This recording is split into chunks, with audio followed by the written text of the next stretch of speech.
Kalau agama, saya dulu dari kecil ya, dari kecil itu udah dibawa ke gereja sama nenek saya. Nenek saya tuh seorang Kristen Protestan yang militan gitu.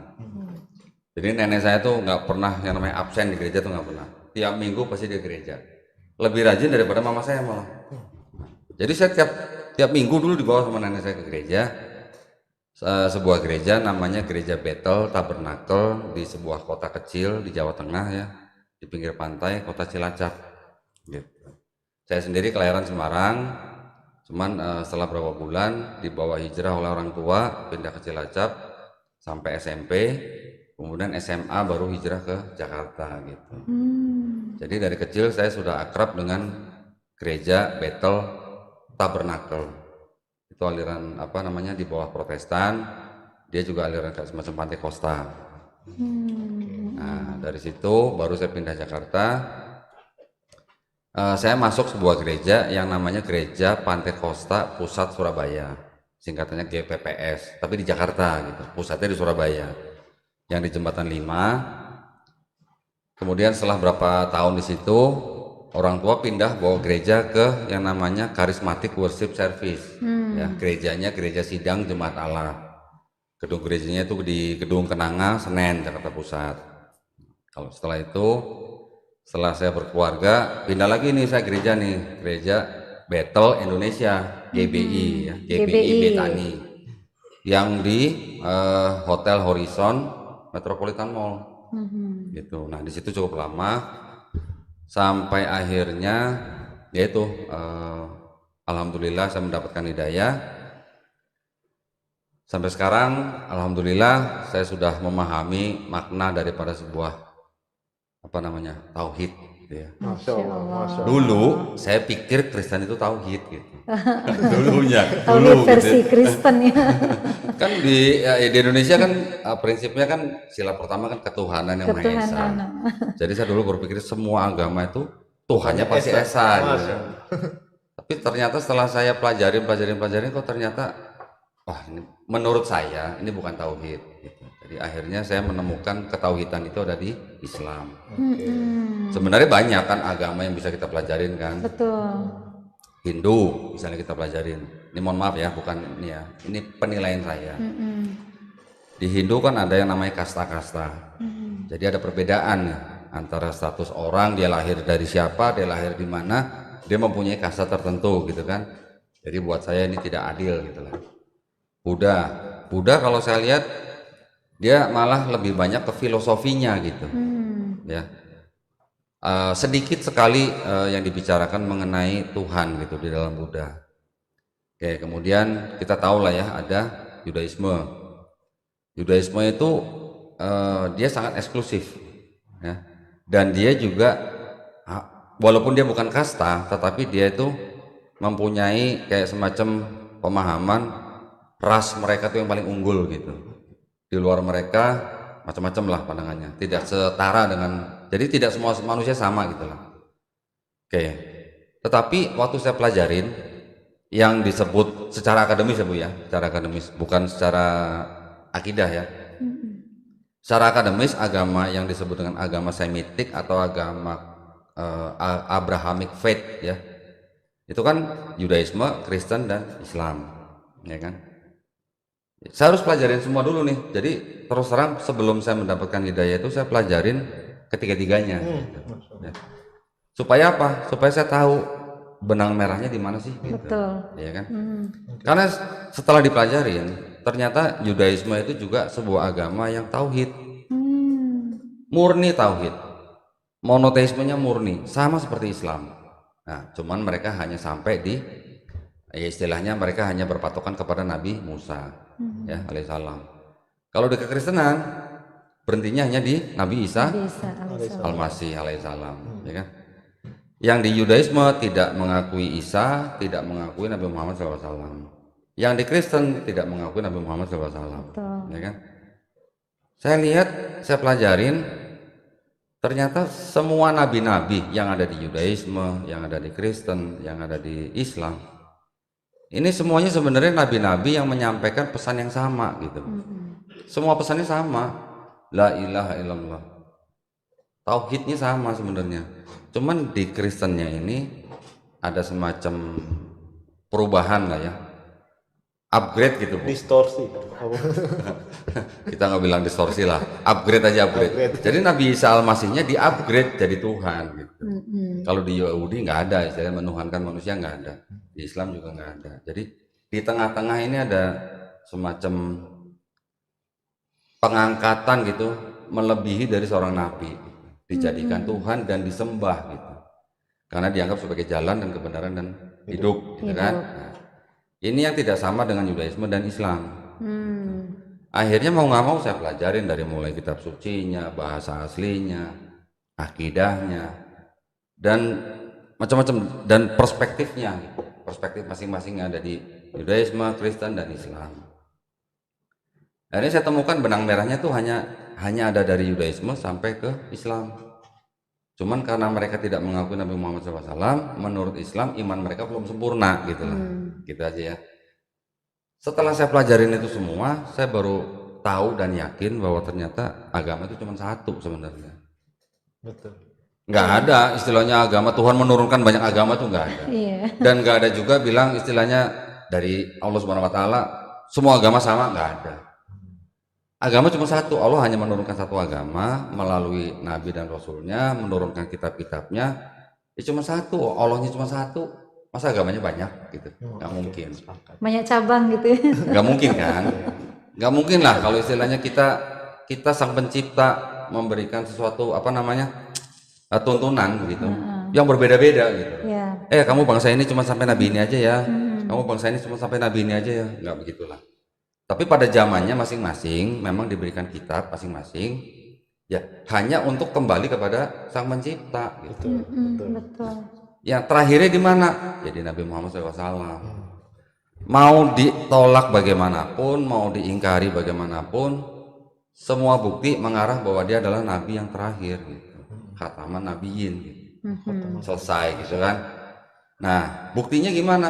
Banyak sekali bukti yang di depan mata kita tuh banyak sekali sebenarnya. Cuman kita eksplor atau enggak gitu. Nah, ya sampai di taraf situ akhirnya saya memahami bahwa agama cuma satu. Allah sudah menurunkan nabi-nabi dan rasulnya, Allah sudah menurunkan kitab-kitabnya, sekarang sudah ditutup dengan Nabi Muhammad SAW, sudah ditutup dengan Al-Quran Al-Karim. Ya sudah, mau kemana lagi kita gitu sih gitu. Pikiran saya begitu ya. Masya Allah. Ini udah di babat semua ya? Belum. Luar biasa nih. Tapi saya ada satu pertanyaan nih Kodondi. Itu kan ketika Kodondi menemukan hidayah. Saya penasaran bagaimana Kodondi ketika dulu pas masih aktif-aktifnya itu ke agama yang dulu, pandangannya waktu itu pada Islam itu apa? Nah, ini menarik kan Pak kan? Oke, silakan. Saya dari kecil Bu ya tinggal di suatu daerah di Cilacap itu yang ya kebanyakan Muslim. Dan alhamdulillahnya saya tidak mempunyai masalah dengan tetangga-tetangga kita yang Muslim. Jadi dari kecil saya tidak punya konotasi yang negatif terhadap Islam. Malah saya punya pandangan dulu begini. Nah ini agak lucu ya. Unik nih kayaknya. Gini, kita tahu ya Nabi Ibrahim alaihissalam mempunyai 2 orang anak, ya kan? Nabi Ismail alaihissalam, Nabi Ishak alaihissalam.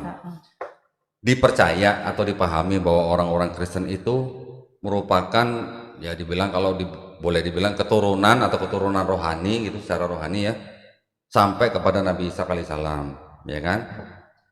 Yang Islam dipercaya atau dianggap keturunan atau keturunan rohani sampai ke Nabi Ismail alaihissalam karena kan melalui Nabi Muhammad SAW.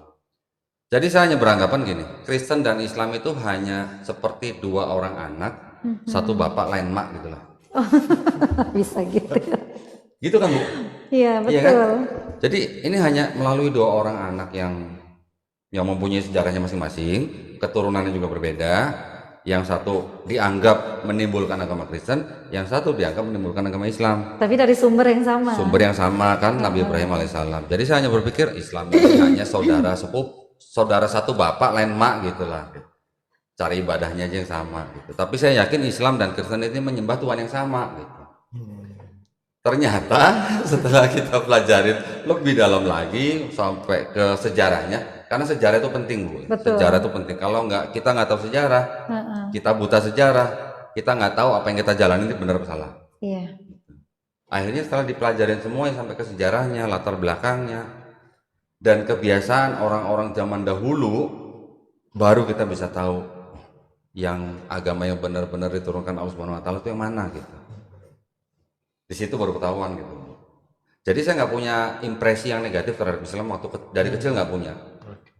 Itu aja, cuman beda itu aja, cuman beda lain emak lah gitu. Oke. Lain biang gitu. Berarti sama lah ya itu ya, kalau ini bisa disebut. Waktu itu pemahaman saya begitu, waktu itu ya. Bahkan saya waktu SMA itu pernah waktu saya bantu papa saya di pasar, itu saya SMA bisa berdebat dengan seorang Muslim mengenai siapa yang dikorbankan Nabi Abraham, Oh, Ismail atau Ishak. Ismail. Karena di kitab saya tulisnya Ishak, ya saya ngomong Ishak loh. Kitab saya tulisnya Ishak, Di orang Islam, Islam itu bilang Ismail. Ismail gitu ya. Walaupun di Quran tidak disebutkan namanya Ismail alaihissalam, tetapi dia bisa yakin yang mau dikorbankan adalah Ismail. Ya, pada waktu masih SMA lah Bu ya, belum pelajarin secara detail lah. Tapi pada akhirnya setelah ke belakang itu, kalau kita pelajari secara kronologis, dia nggak salah yang disebutin Ismail. Walaupun di dalam Islam sendiri juga ada yang berpendapat bahwa itu Nabi Ishak alaihissalam, makanya namanya dua-duanya juga tidak ditulis, tetapi gelar kepada Ismail alaihissalam dan gelar kepada Ishak alaihissalam, kedua nabi kita ini tidak pernah tertukar di dalam Al-Quran.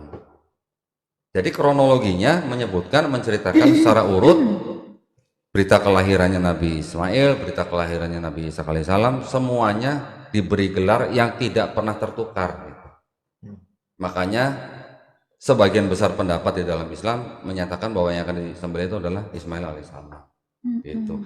Kalau yang mengatakan Ishak alaihissalam yang mau disembelih itu menurut Ibn Katsir ya, itu berasal dari Israiliyat gitu.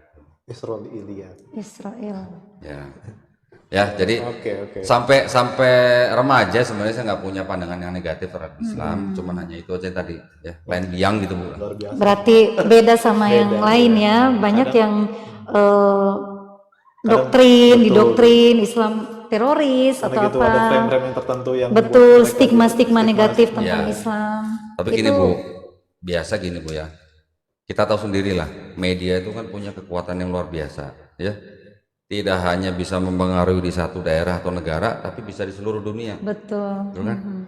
Saya ingat 9 September 11 September ya, 9/11 ya, 2001. Saya baru aja mendarat saya di lapangan terbang di Thailand, di Bangkok. Begitu turun mau masuk imigrasi, saya melihat TV, WTC lagi ambruk gitu. Wah, begitu ngeliat begitu, Islam, teroris Ya. Islam, teroris Islam. Apa benar gitu ya, 2001 tuh. Sampai sekian tahun lamanya setelah itu pun juga masih terdengung di media bahwa Islam identik dengan teroris gitu ya. Terus kemudian setelah mendekati masa-masa itu, saya juga mengamatinya itu bukan dari ajarannya tapi dari pelakunya gitu ya. Betul. Dari muslimnya. Bukan dari Islamnya. Ya. Jadi saya memandang Islam pada waktu itu salah karena saya melihat dari muslimnya bukan dari Islamnya. Namun pada akhirnya setelah saya masuk ke dalam ajaran Islamnya baru saya berubah pandangan. Banyak yang begitu. Di Amerika pun pada waktu kejadian WTC itu, setelah itu orang banyak penasaran. Ya. Apa sih Islam itu? Apa sih ajarannya sih?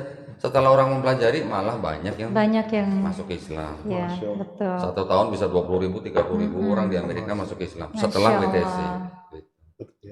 Nah, jadi ya memang kita harus mempelajari sesuatu dari isinya gitu, bukan dari pelakunya. Gitu. Betul. Ada pepatah masuk nih, tak kenal maka tak sayang. Ya, Iya, benar banget. Taruh ya. Cuma untuk memutuskan masuk Islam pasti prosesnya panjang kan? Panjang. Enggak ujuk-ujuk. Oh, oke, ya Buddha begini, ini begini. Oke, saya Islam aja enggak kan? Pasti prosesnya panjang tuh. Saya harus pelajarin satu-satu dong Bu, ya kan? Tapi karena saya berasal dari Kristen, saya harus pelajarin ulang nih Kristennya. Gitu. Kemudian baru saya pelajarin Islamnya. Gitu. Pada waktu saya mempelajari Kristennya, kan yang harus saya pelajarin kan kitab sucinya. Betul. Ya oke lah, setiap agama kan pasti berpegang pada kitab sucinya. Setiap agama kan punya kitab suci kan Bu. dari kitab suci itu kan ada ajarannya, gitu kan. Apa yang menjadi kebenaran di dalam kitab suci masing-masing agama, gitu, ya kan. Setelah saya pelajarin ulang kitab sucinya, makin kesini kok, apalagi ditambah dengan saya menonton video-video dari almarhum Syekh Hamid Didat. Semua video dia saya tonton. Sudah habis saya beralih ke video-video Dr. Zakir Naik. Waduh. Semua juga habis saya tonton. Dilahap habis. Sebenarnya ya? panas juga saya. Waktu masih jadi Kristen juga panas. Jadi belum terima sepenuhnya ya. Belum terima. Gila, agama dari kecil gitu loh. Iya, ya kan? benar. Istilahnya udah mendarah daging gitu loh, Bu. Jadi kalau di Kristen kan itu memang ada dogma, ada doktrin. Ya. Apa yang kita terima di dalam otak kita tuh sampai tersimpan di bawah alam sadar kita tuh semuanya sudah terdoktrin gitu istilahnya. Akhirnya setelah saya menonton video-video kedua dai kita yang luar biasa itu, saya terpancing untuk membantah. Tetapi membantah bukan kepada mereka, at least kepada diri saya sendiri gitu. Saya harus punya bantahan. Oh, yang dikata begini tuh sebenarnya jawabannya ini. Yang dibilang begini jawabannya ini. Gitu. Masih mau coba cari pembenaran. Ngeles apa maksudnya? Ngeles sih. Bukan ngeles, defense. Oh, defense. Oh, defense. Defense ya. tapi buat diri sendiri. Buat diri sendiri ya. Ibu dulu ingat gak ada kertas yang kecil-kecil ini? Bukan. Ibu ingat dulu ada kertas post-it yang kecil-kecil. Oh gitu, iya, ya, betul. yang ada lemnya bisa dicopot. Iya. Meja kerja saya dulu penuh dengan kertas post-it. Apa itu? Catatan apa? Isinya tuh catatan-catatan ayat yang disebut-sebutin sama dai-dai kita itu. Almarhum Syekh Hamid Didat, Dr. Zakir Naik. Meja saya tuh penuh sampai begitu. Semua catatan itu, semua saya cari jawabannya. Gitu. Ternyata saya ketemu malah jawabannya itu malah dibenarkan oleh kalangan sarjana-sarjana yang dari kekristenan sendiri. Bukan dari ulama-ulama Islam, bukan. Malah dari kalangan sarjana-sarjana mereka sendiri. Gitu. Saya pikir ini bagaimana ceritanya gitu ya. Yang ini bilang begini, ini yang sama-sama Kristen walaupun alirannya kritik teks, kok dia bilang oh ini ayat tidak asli. Ini ayat sisipan. Ini ayat tambahan. Bahkan ada ayat ini pinjaman. Pinjaman, Bu. Pinjaman. Dibalikin. Tapi gak dibalikin. Berbunga gitu. Ayat pinjaman ada juga ternyata ya. Ada ternyata dari gospel ini dipinjam di gospel ini, itu ada. Jadi pada waktu itu setelah saya mencari jawabannya, saya malah jadi lebih tertarik belajar mengenai kritik teks. Kalau akidah atau teologi sudah biasa lah. Islam dan Kristen tidak akan bisa disatukan teologinya gitu Bu ya. Di Kristen mempunyai akidah sendiri atau teologi sendiri, Islam juga begitu. Tidak akan bisa disatukan. Pada akhirnya akan lakum dinukum waliyadin. Betul. Ya, silakan jalan masing-masing sesuai dengan kepercayaannya. Tetapi di tengah-tengah itu ada ilmu yang disebut dengan ilmu kritik teks. Nah, ilmu kritik teks ini tidak bisa juga disatukan dengan teologis, Bu. Gitu. Kalau teologis bisa bicara 1 tambah 1 tambah 1 sama dengan 1. Bisa, ngomong orang teologis begitu bisa. Tapi kalau kritik teks tidak akan bisa. 1 tambah 1 tambah 1 sama dengan harus 3 gitu. Kalau 1 ini udah urusan ranahnya teologis. Tapi kalau 1 tambah 1 tambah 1 sama dengan harus 3, karena ada dasarnya, ada buktinya gitu. Sama aja kita bicara 2 tambah 2 pasti 4 gitu. Gak mungkin 2 tambah 2 sama dengan 5, pasti ada sesuatu gitu. Dengan Bu. Akhirnya saya menemukan bukti-bukti bahwa ada memang ayat-ayat yang tidak otentik di dalam kitab suci Kristen dan sudah diakui oleh sarjana-sarjana Perjanjian Baru sendiri. Nah, oke lah, yang namanya sarjana-sarjana Perjanjian Baru itu mereka meneliti manuskrip-manuskrip yang asli, meneliti naskah-naskah kuno yang asli, mereka bisa membuat buku, membuat tulisan sesuai dengan bukti-bukti yang ada. Entah mereka ada yang masuk Islam kah, atau menjadi agnostik kah, atau menjadi ateis kah, itu bukan ranah kita. Tetapi kita kan masing-masing punya nalar Bu ya. Menurut saya pada waktu itu, kalau namanya kitab suci ada ayat yang tidak otentik, bagaimana bisa disebut sebagai ayat yang suci gitu? Bagaimana bisa disebut sebagai kitab yang suci gitu? Kalau suci kan artinya kan tidak ada campur tangan manusia. Betul. Campur tangan manusia dia hanya menulis. Tapi konten atau isinya daripada tulisan manusia itu kan harus yang suci. Murni dari pencipta. Yang murni gitu dari pencipta. Di Kristen saya juga dari kecil dibilang Bible itu adalah firman Allah gitu. Allah ya Bu ya, bukan Allah ya Bu ya. Allah ya. Semuanya mereka bilang begitu. Yang menulis Bible itu diinspirasi oleh Roh Kudus gitu. Oke, dari kecil kita dengarnya begitu. Tapi kalau kita sudah belajar kritik teks, akhirnya saya bisa tahu ternyata penulis PB ini kebanyakan mengutip dari PL gitu. Terus kalau ada 1000 ayat di dalam PB mengutip dari PL, ini terinspirasi dari Roh Kudus apa terinspirasi dari PL gitu maksud saya? Betul. Berarti PL Roh Kudus. Kan gitu Bu ya? Bener.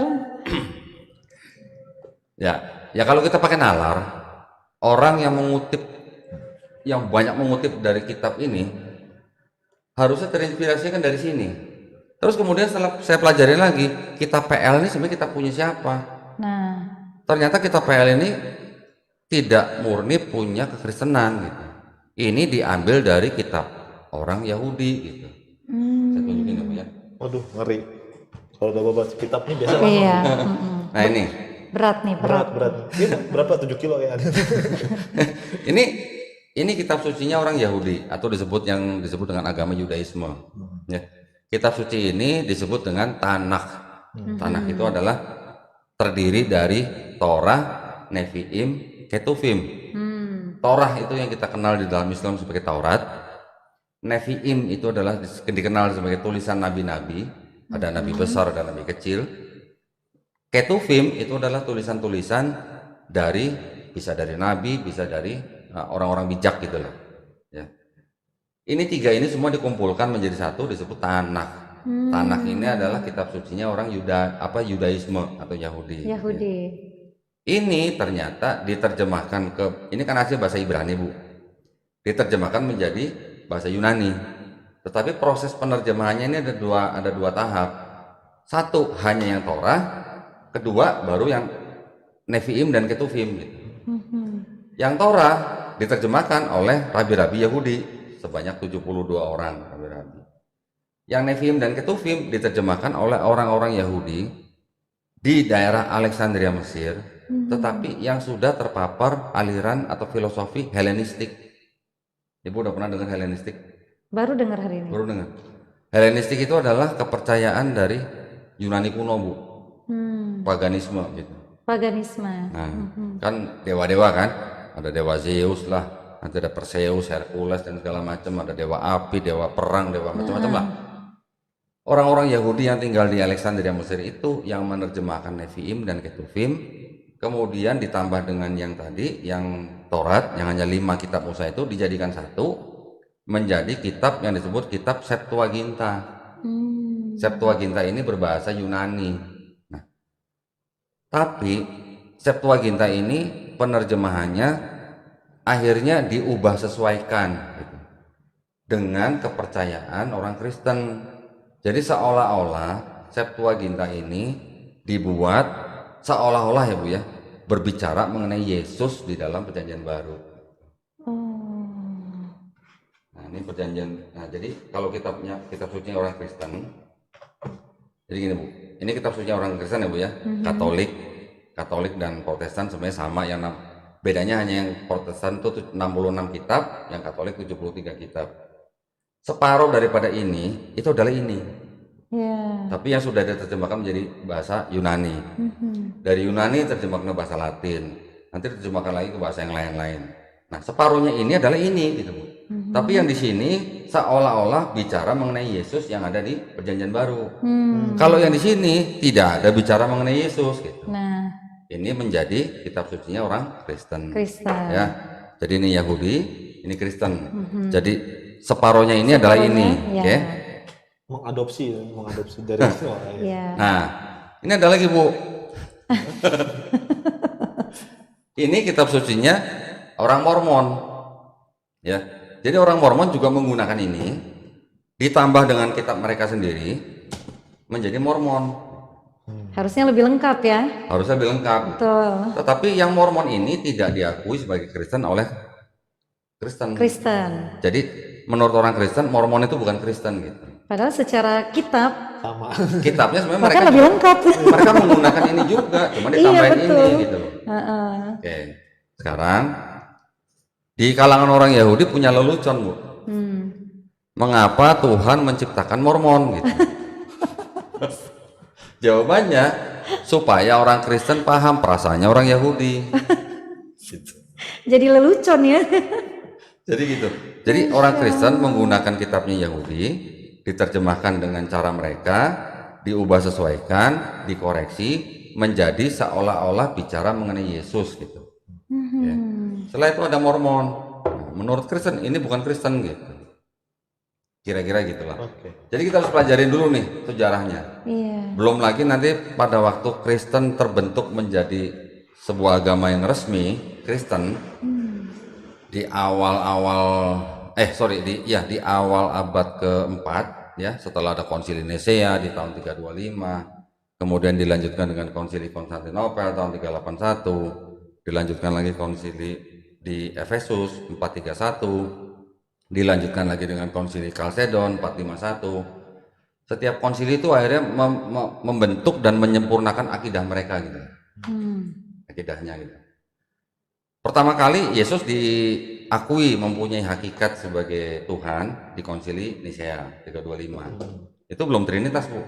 Oh. Baru Duinitas itu. Duinitas. Baru dua kan? Iya. Baru Bapa dan Yesus gitu. Baru 381 Roh Kudus juga diakui mempunyai hakikat yang sama dengan Tuhan. Barulah ini Trinitas nih. Trinitas. Nanti di 431 di konsili Efesus di sini dikatakan bahwa Maria itu adalah Theotokos, bunda pengantar Tuhan ke bumi. Ya. Nanti baru di konsili Kalsedon ada lagi Yesus itu sifatnya 100% manusia dan 100% Tuhan. Pernah dengar nggak Bu? 100% tapi satu entitas gitu. Iya. Pernah dengar nggak? Pernah dengar. Pernah dengar. Harusnya kan 50% ya. Jadi 100% ya. Ini 100% gitu. Betul 100%. Semakin membingungkan itu. Nah, jadi dari situ semua setelah saya pelajarin sejarahnya, kemudian saya baru mengambil keputusan bahwa ini ternyata bukan agama yang diturunkan manusia. Menurut saya. Iya. Jadi akhirnya saya mengambil keputusan untuk meninggalkan agama itu. Kemudian saya baru menyatakan diri menjadi Muslim. Tetapi sebelum menjadi seorang Muslim saya harus belajar dulu dong Qurannya. Iya, betul. Karena kan dulu saya melihat Muslimnya bukan Islamnya. Sekarang baru saya pelajarin Islamnya. Setelah saya mulai masuk belajar Islamnya, ternyata ini kitab sombong ya sebenarnya. Yang bisa bikin Quran silakan bikin 10 surat. Buatlah satu ayat. Buat satu surat. Satu surat atau semisalnya ya.